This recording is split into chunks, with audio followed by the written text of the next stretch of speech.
Oh my gosh. Have you ever thought that your blessing hasn't come yet because you aren't prepared for it yet? This was a question that my brother asked me, and it was honestly, it was almost like a precision knife slicing through my ego because I kept asking him, like, I've been asking for this thing, I've been praying for this thing, but I feel like it's not coming and it's not coming quick enough and all these things. But my brother asked me that question. He said, have you ever thought that your blessing hasn't come because you're not prepared for it yet? And when I thought about that, it was tough because then it was on me. It was in a situation of like, wow, how am I prepared? Am I prepared to be able to not only recognize and accept the blessing that's coming into my life, but also to be able to sustain it?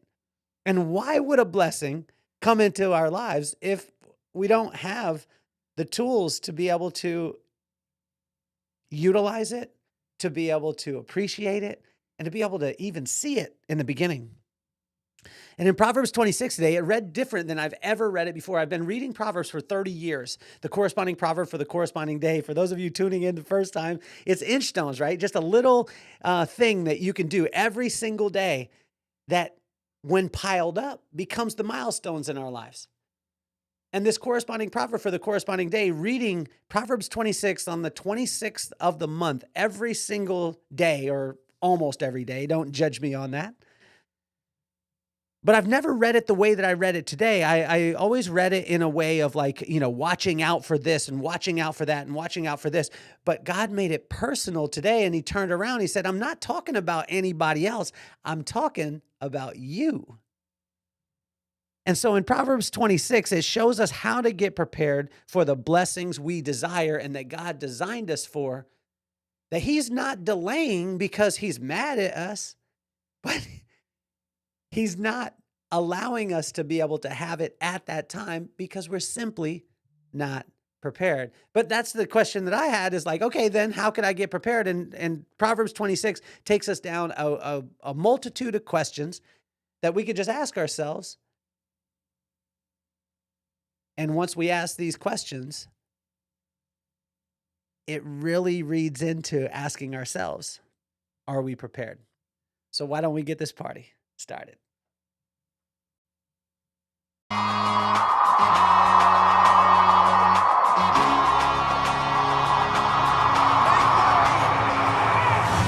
more on my mind. I got two shines, so every day I grind. Work in the morning, work in the evening. We's achieving, cause we believing. It's for certain, we put the work in. We ain't stopped just because it's hurting. Right before your eyes, so it's coming to no surprise. The takeover is televised. Over and over again. Make no mistake, we continue to win. Defeat never known, cause I will not lose. They wanna mimic my moves, but can't walk in my shoes.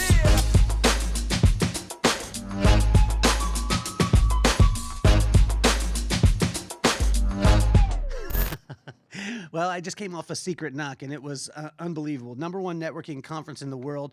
And I've got the opportunity to be able to host it for the last couple of years. And this year, I got a chance to be able to deliver a keynote. I got the opportunity to be able to do that, spend some time with the people. And we talked about, it's crazy because my profession now is telling stories about my mom and pops. And it's stuff that I have experienced in my life. It's not a theory, it's something that I've lived. And I got a chance to be able to share about Inchstones. And what I'm excited about too is that we actually have, this is the author copy. And so Inchstones is actually, the small little things that you do every single day that when they pile up, they become the milestones. And I've been talking about this for about a year that we've been working on it. It's a 3-month journal that'll take you through the corresponding proverb, corresponding day. And my goal with this is to take 1,000 leaders, right? And that's whether it be you're a leader in your home, you're a leader at work, I believe all of us are leaders. Grab 1,000 leaders and have them commit to going through the corresponding proverb for the corresponding day, even if it's just for 1 month, a 31-day month, and that you do that, you'll start to see that transformation. But this is actually a 3-month journal, so a 90-day challenge that way, which would be amazing. It's going to be available within the next, I believe, week that we're going to release it, and it's incredible. Those who designed it is Creative Click, and they have done all the branding on my website. If you've seen the new branding, it's them, and they are incredible. I want to thank all the people at Secret Knock, because you guys really filled me up yesterday. It was so great to meet you, Jamie and Chris. We sat on the corner yesterday and we got a chance to be able to talk, and so many people spoke so much life into me. Kim, I recognized you. Brisa, thank you so much. And I just want you to know that the power that you have to be able to speak life into people, just using their name and saying something specific. Darian did this. He's a security guard there at Club Nova. And he pulled me aside and he just said, hey, man, I like your jacket, right before I went on stage. And as I was walking up, I walked up with confidence because this guy had given me a specific compliment that I knew was from his heart. And Darian, I want to tell you, I love you, man, and I appreciate you, and it was incredible to be able to see you yesterday. If you haven't got a chance to be able to go to Secret Knock, it is an unbelievable experience, unexplainable, and I want you to know, Secret Knock family, you guys are amazing. Greg Reed, you're an incredible human. I was encouraging all the people at the book signing last night. I got to do sign the vibe to a lot of people. We had 100 copies out there, and we were signing all night. And what I was telling them is, and what I encourage you to do, if you have any questions about Proverbs, you have any questions about wisdom, you have any questions, anything that we talk about, or you have comments, hit them in the comments, and then I can address them the next day, which I think will be good. I want to make sure that it stays as interactive as possible.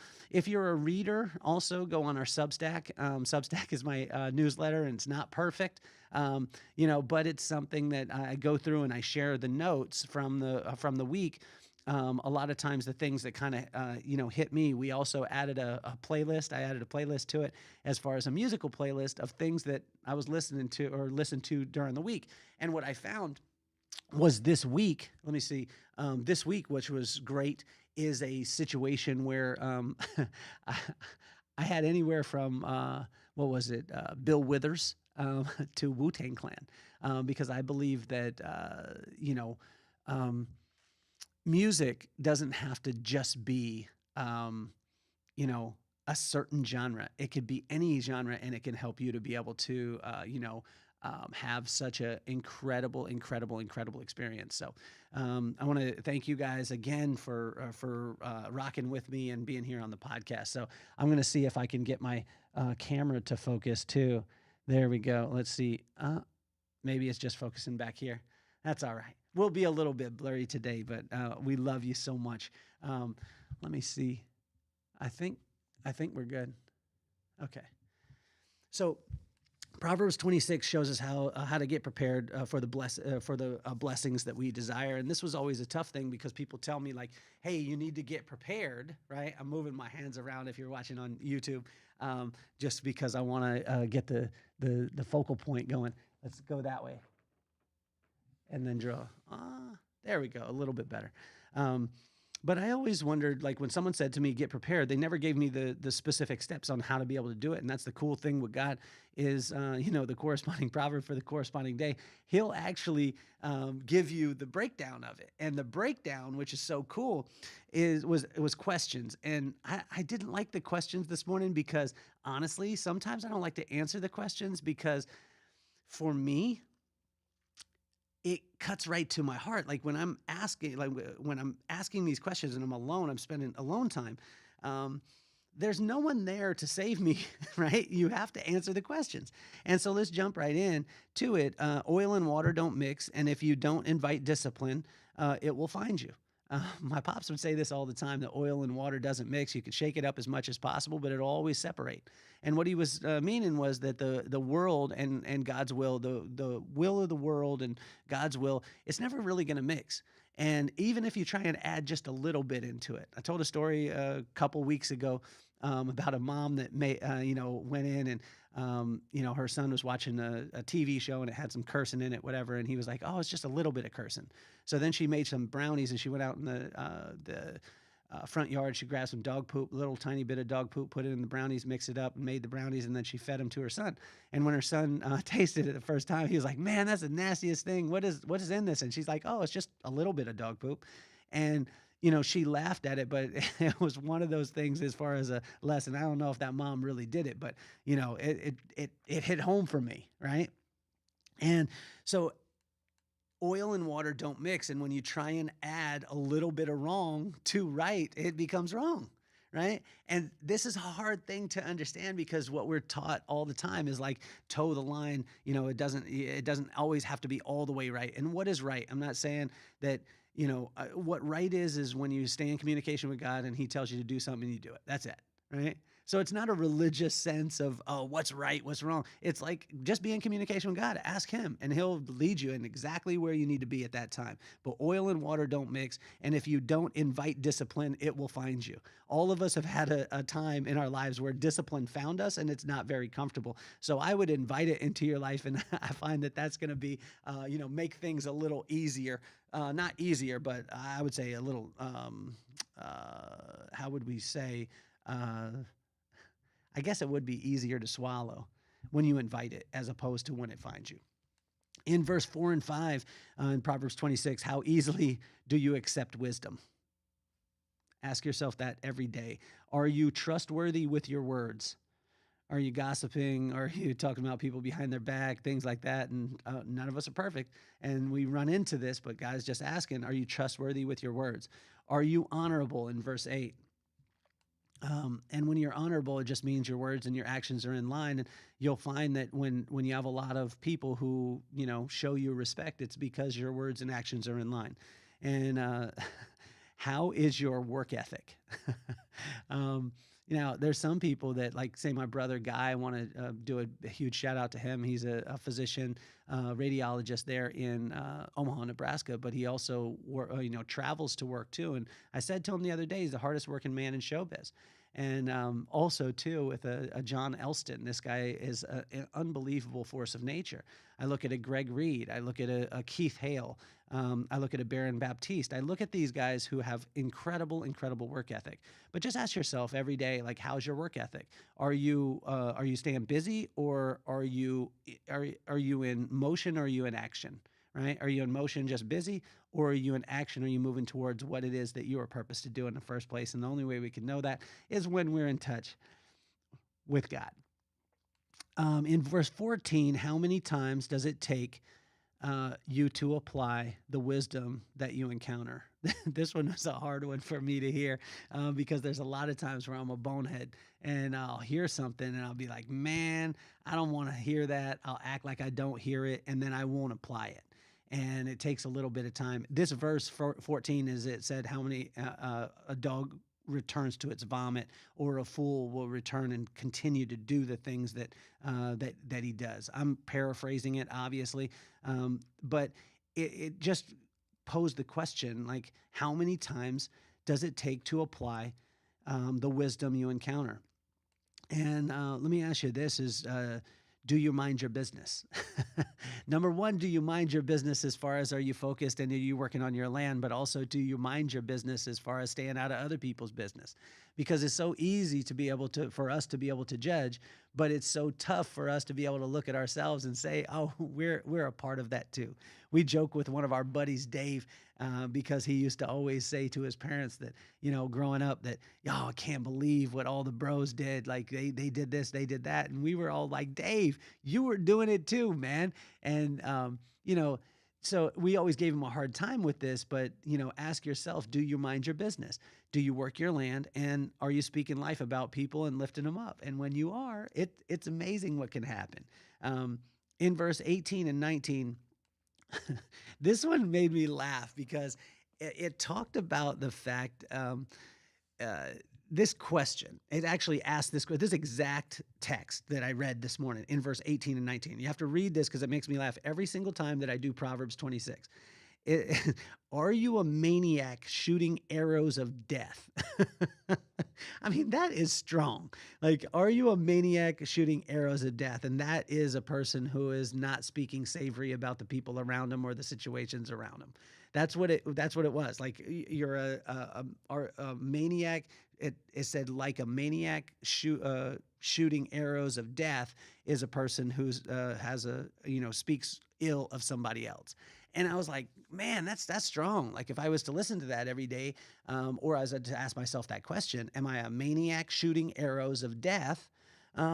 I wouldn't want to be that guy, although there are times where I don't speak well about people or things. And so keeping it positive is something that my brother has taught me, Greg Reed has taught me, but it goes back to how many times does it take to apply the wisdom that you encounter? A little bit of time. So, again, don't judge yourself on these things, but just ask yourself the question, and it can kind of get you prepared to accept the type of blessing and sustain it as we go along. In Proverbs 26, verse 20 through 25 is, do you speak life to others? I was talking about this at Secret Knock yesterday, is just, do you speak life? I got so much life spoken into me. Tim Story pulled me aside. He was like, I just want to tell you you're amazing. From stage, he did his presentation. He brought the house down.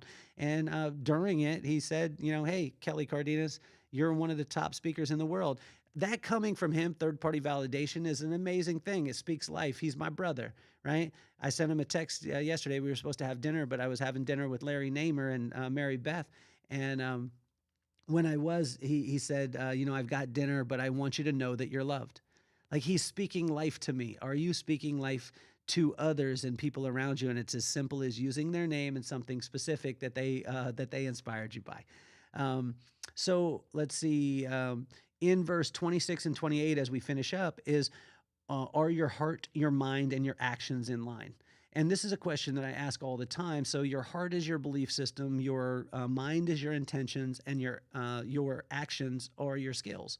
And so when we take these things and we put them in line, it creates an irresistible vibe. I heard this over and over again. I like your vibe. Your vibe is cool. You have good vibes, whatever it is. Obviously, that's the name of the book. That's the name of the new book that's coming out, The Vibe Within, that journey through Proverbs, which will, is the Inchstones. But this vibe word can be constructed when you take your heart, which is your belief system, your mind, which is your intentions, and your skills, which is your actions, and you align them, it creates an irresistible vibe. Do you believe in it? Are you in line with that belief, with the intentions when you walk into the room? And are you adding action to those things? And when that happens, when we align that way, then we prepare ourselves for the type of blessing that God designed us for in the first place. So I said this, like, asking myself these questions is quite uncomfortable, right? So let me ask you the question. We'll run through rapid fire for you, just so you get uncomfortable, right? Oil and water don't mix. If you don't invite discipline, it'll find you, right? How easily do you accept wisdom? Are you trustworthy with your words? Are you honorable? How is your work ethic? You can even scale it on a 1 to 10. How many times does it take for you to apply the wisdom you encounter? Do you mind your business? Are you a maniac shooting arrows of death? It sounds so funny. It sounds like a Dungeons and Dragons game. Do you speak life to others? And are your heart, your mind, and your actions in line, right? So asking myself these questions is quite uncomfortable, although when I do it, it is evident why some of the blessings that I have been asking for have been delayed. Right? And so it's no one else's fault except my own. And when I find that, then sometimes that's a little bit uncomfortable. God wants to bless us abundantly, but he just won't plant seeds in the wrong soil. I guess it's like what my pop said all the time: preparation, meeting opportunity equals success. I guess it's time to get prepared, because I love being blessed. I don't know about you, but I love being blessed. I love blessings in my life. I like when things are in flow. I like all those things. But for things to be in flow, the preparation has to be there. The foundation has to be laid. And that's what this Proverbs 26 is. I want to thank all of you who have subscribed to the podcast, who share the podcast, all those things. If you want to read it, it's on Substack. You want to watch it and listen to it, it's here on YouTube, Apple, and Spotify, and every other podcast genre that you can imagine. If you want to experience it, April 12th is the Vibe Experience. It's going to be an incredible lineup. We're going to have a great day, and it'll be the best date night that you ever have. We've got Claudia Ryan playing music. We got Linda Schwartz doing stand-up comedy. I'm going to be doing an interview, and we're going to be aligning your vibe, your heart, your mind, and your skills. It's going to be incredible. And I'd love to be able to see you out there. Be on the lookout. If you don't have the Vibe book, get that one. It's available on Amazon. And the Vibe Within, which is the Inchstones, a workbook that'll take you through 3 months of Proverbs. It has the proverb in it, and then it has a journal area inside of it. It breaks it down for you. And always remember this. It always starts with the fear of God, which will bring you wisdom, which is the right use of knowledge. Then knowledge will come in. Then understanding, insight, discretion, discernment, discipline, strength, and it'll lead you right back to the fear of God. My name is Kelly Cardenas. I'm always honored to be here with you. I appreciate you. I love you. And share it with a friend. I'm officially off the hot seat. Peace, love, and soul.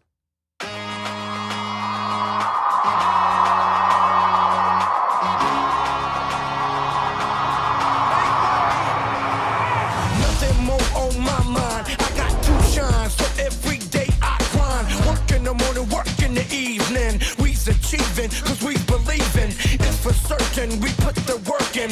We ain't stopped just because it's hurting. Right before your eyes, so it's coming to no surprise. The takeover is televised. Over and over and over again. Make no mistake, we continue to win. Defeat never known, cause I will not lose. They wanna mimic my moves, but can't walk